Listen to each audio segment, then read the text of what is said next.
record. Welcome to the Thought Leadership Forum. My name is Joe Apfelbaum, and today we have with us James Ashcroft. Welcome. Pleasure. Thank you very much, Joe. Today we're going to be discussing ideas that revolve around starting early in the morning and getting your thought leadership on. And I'm super excited to hear about your morning routine. I know that you're writing a lot and you're exercising and you're doing the things that thought leaders do. So tell us a little bit about your routine. I'll tell you a little bit about my ideal routine. So I've traditionally been one of those people that wakes up at the last possible minute. I have young kids, so when I hear them stirring up, I used to get up. Always been a slow starter, so it wasn't easy for me to put on a friendly face in the morning, and just kind of felt like the whole morning got away from me in not the best fashion. So read a few books, got some ideas from people, and started researching and doing some homework on successful people. And I found a significant chunk of them were getting up very early in the morning. So I kind of jumped right into it. A lot of people start, setting their alarms 15 minutes earlier and earlier and earlier. I just set my alarm for 5 a.m. And crawled out of bed that first day. Next day was a little bit easier. But eventually got to a point where I started naturally waking up at 5 a.m. My routine when I started out was pretty structured, actually. I'd wake up at 5. I'd do 20 minutes of meditation, first and foremost, after drinking a big glass of water, by the way. I got a great app called Headspace on my phone, and it was a guided meditation, and did about 20 minutes of that. Then I would listen to a motivational podcast called Morning Coach by my friend J.B. Glossinger. It's about 15 minutes. And then I would start to read or do some coursework. I actually did the Tony Robbins course. I'm forgetting the name now. I did one of his courses. And the coaching course that he has, right? Yeah, no, it was the, I'm blanking. Okay. We'll put it in the show notes, Joe. Okay, awesome. We'll find it and put it in the show notes. Okay. Yes. So that's just one of the courses I've done. So I've actually found that getting it done in the morning was the only time that I would spend the time actually with a clear mind and do coursework and other things like that. So managed to get through the course in about 2 weeks, which is fantastic. I felt great. And then as my kids woke up in the morning, I felt like I'd already accomplished a few things. One thing I forgot to mention, Joe, is I started using the 5-minute journal. And I think you can get that at 5minutejournal.com. And that's been a huge thing for me. It's like a mini gratitude journal. It takes a few minutes to fill out in the morning, a few minutes in the evening with a daily affirmation. It's been really, really fun process, thumbing back over prior weeks, prior months, and kind of seeing trends. So James, how long have you been doing this? Because often entrepreneurs find, a novelty. Oh, it's exciting. I never woke up 5 in the mornings, for 3 months, for 4 months, but then things kind of get boring and we want to try the latest, greatest thing. Is it a novelty still for you, or is this something that you really kept on to for many months? I totally get what you're saying. I started this probably about 6 to 8 months ago, getting up early. My routines have changed. In the last few months, I've actually found that meditating in the morning isn't optimal for me because I wake up and I'm pretty relaxed at that point anyway. So I've actually moved that to later in the day. Now I'm actually, the only thing that I'm doing, and I've been doing for about the past month, is waking up and reading. So all those business books that are collecting dust, all those book lists we have in Amazon are getting attention. The ones that we buy and then we just start reading and then we forget we started reading and then we just move on to the next thing, right? Correct. Or the ones that we've downloaded on a Kindle, and we have 18 pages of books on our Kindle to read through. So I'm actually making steady progress. One of my goals is to read 2 or 3 books a week right now.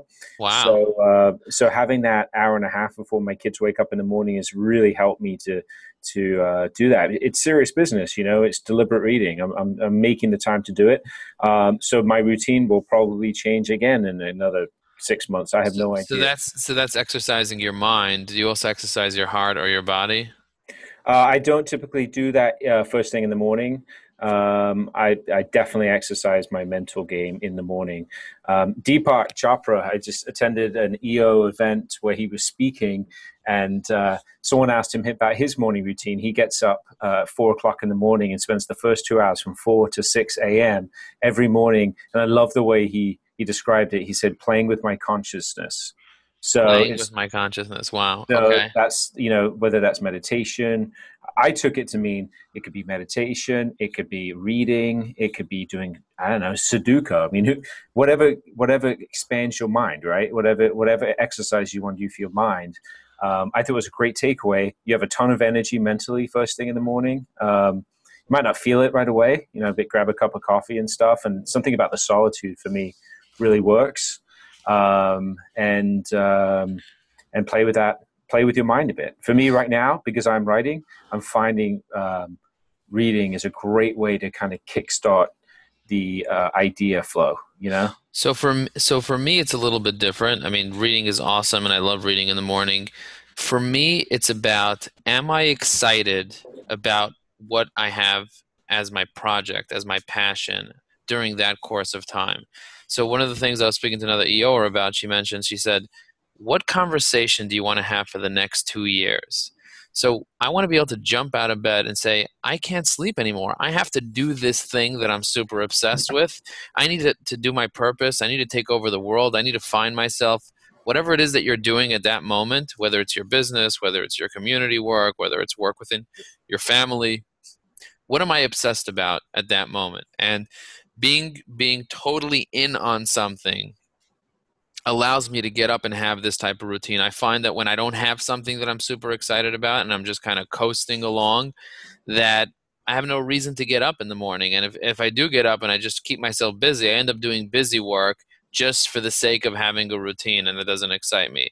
For me, Gotcha. for me, the ideal morning. So now once we get that and I say, okay, I'm very clear on what do I want to accomplish in the next 6 months, in the next 8 months, in the next year. For me, the perfect routine is getting up in the morning, getting into my exercise gear right away. So I am so cranky in the morning and so like dreamed up that I need to like break out of that and kind of like wake up. So that wake up, that jolt of wake up is for me is running in the morning. So getting up, getting into the right exercise gear where I'm having the right type of socks, the right type of running shoes, the right pair of shorts, like the special ones that protect the crown jewels, the right type of running shirt, the right cap, getting my headphones that are either brand new or really good headphones that I like to wear, making sure that my phone is fully charged, getting a nice big 22-ounce of water into my system that kind of starts waking up my internal systems, and then just getting out there, pounding the pavement, going to Prospect Park, and just connecting with nature.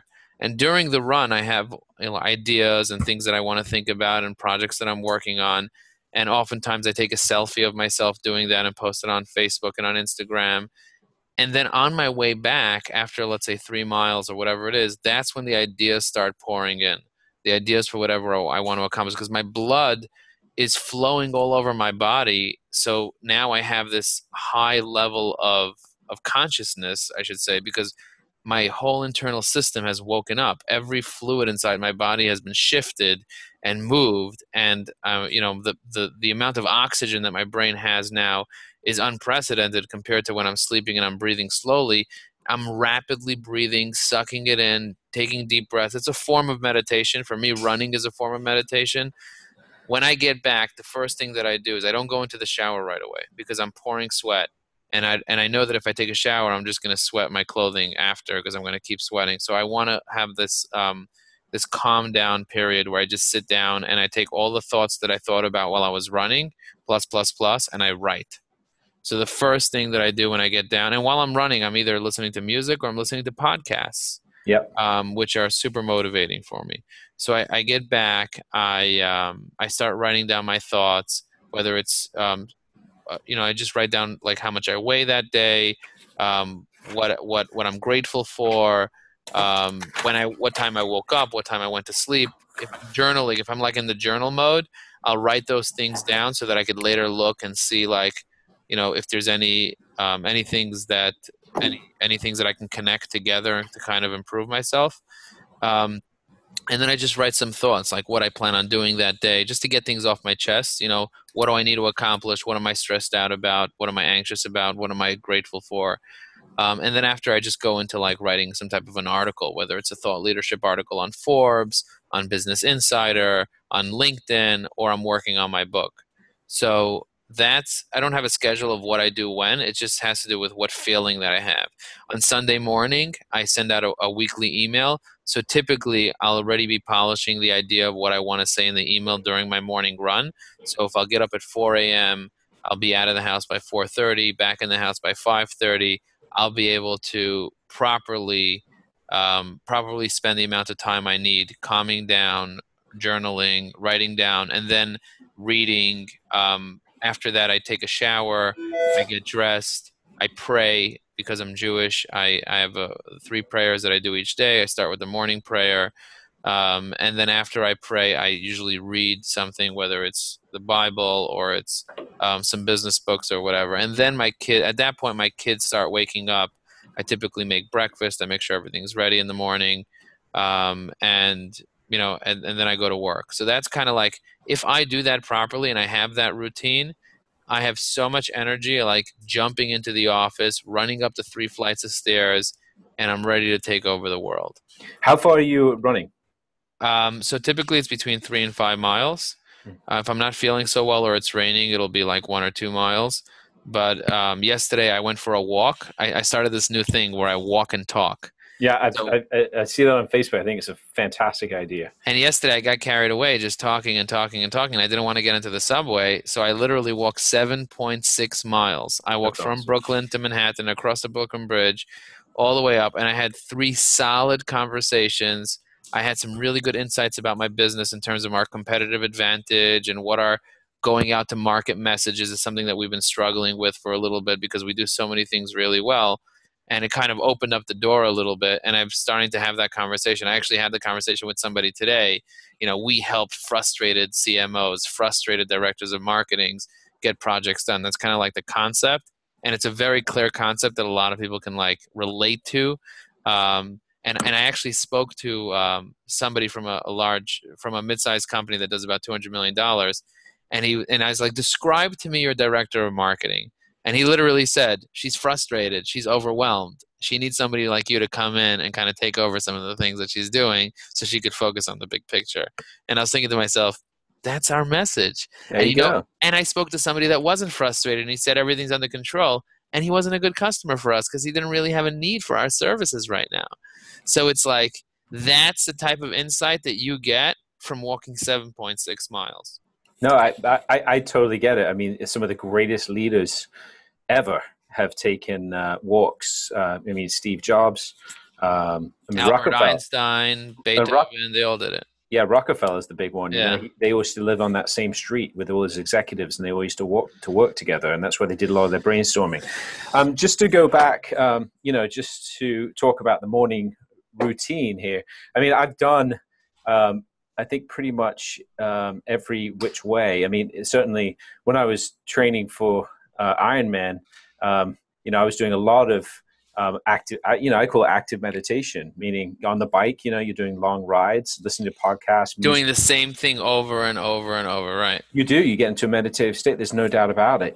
I really think it's for me. It's been great to change it up. And I think it comes down to what do you want to get out of your morning? And what works for you, frankly, because ultimately you have to do something that works for you. You can't do something that works for somebody else because every human's different. Right. For a period of time, it was that meditation, and then doing some coursework was my meditation in itself to get the brain going for the day to be the best guy I can be.